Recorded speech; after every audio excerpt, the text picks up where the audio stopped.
Hey guys, welcome back to another Dragonheir Silent Gods video. In today's video I'm going to be showcasing a Frost-based team for the Chaos Shadow boss in Dragonheir Season 3 for the Otherworld exploration.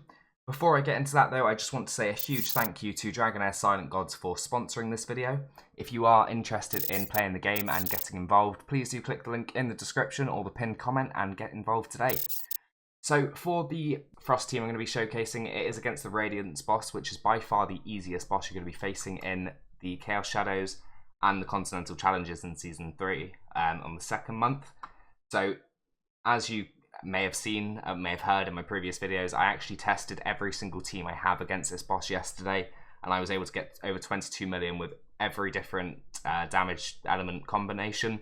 So not just the cold damage, it is such an easy boss. But for this boss here, or this team here, I'm going to be using a Frost-based team, as I mentioned. So we've done those ones. So this one here. So first of all, my tank is Malak. So Malak is built with a large amount of defense in the Puppeteer set to increase everybody else's defense. He's also wearing the Crown of the Unclean artifact to give defense penalty 1. And in terms of accuracy, he's obviously got enough accuracy to place his attack penalty on his ultimate skill and the defense penalty from his artifact. Next up, we've got my healer for this, which is Vikuk. So Vikuk isn't a great healer really, doesn't provide a huge amount of healing, but plenty for this fight.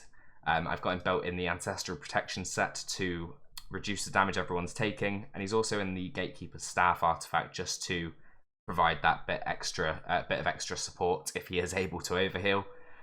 He is also wearing the Moonlight Mantle mythical item to have a chance to increase his healing by 50%.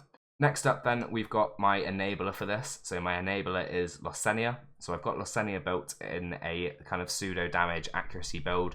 So a good amount of crit rate, some crit damage, and some attack with enough accuracy to land defense penalty and also frost from her ultimate skill and her battle skill as well. So Losenia is there to make sure that defense penalty and frost are on the target as much as possible, where I've then got my Oster coming in a damage build to obviously deal damage. As you can see, he's built with a good amount of crit rate, some crit damage and attack, wearing the Eyeball of the Giant artifact. He's also wearing the Precise Carnage gloves to increase the amount of damage he deals against targets with a defense penalty debuff on them. Next up, I'm using Drizzt Do'Urden as well. So Drizzt is built with a good amount of crit rate, some crit damage and attack. He's not booked or anything. He's wearing the Ravatrix's Roots artifact from completing Feymeander in Season 2. Because of him being legendary, he doesn't gain the double bonus here, so he only gets 15% attack and defense. But either way, it's a really nice artifact to increase his damage. In terms of aura, I have got the 30% aura from Losenia in this fight. I don't have any skill timings, I don't believe, set up. I probably should, but it works perfectly fine as it is. So we're just going to let it run like that. And yeah, obviously the goal is always just to get 22 million damage on these fights, but I will be able to do significantly more than that with this team.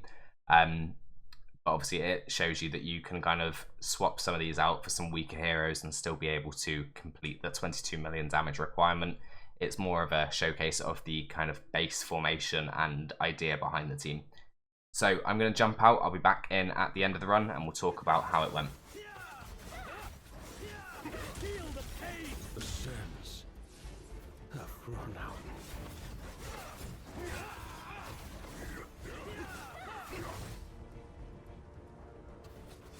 Frost and snow.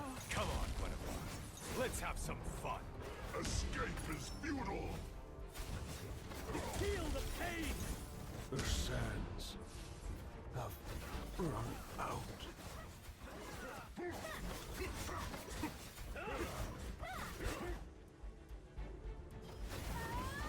Feel the pain! Frost and snow. The sands. Come on, Guinevere. Let's have some fun. And there we go, that run is now complete as well. So 52 million damage from this team, so plenty of wiggle room. You can lose 30 million damage from this and still be able to complete the 22 million damage requirement. So that could be as much as even dropping one of the damage dealers down. So getting rid of Oster, for example, and running Losenia and Drizzt, or Losenia could be one of the epic enablers like Rava. Rava's really good, and places freeze all the time. But yeah, this just another way of kind of showing you the foundations towards a team that can do significantly more than 22 million, in hopes that it doesn't just help with Chaos Shadows, but also helps with the Continental Challenges for people who are approaching those. So yeah, that is all for this team. I just want to say once again a huge thank you to Dragonheir Silent Gods for sponsoring this video. If you are interested in getting involved with the game, please do remember to click that link in the description or the pinned comment and get involved today. But outside of that, just a huge thank you to everybody for watching the video, and I will see you in the next one.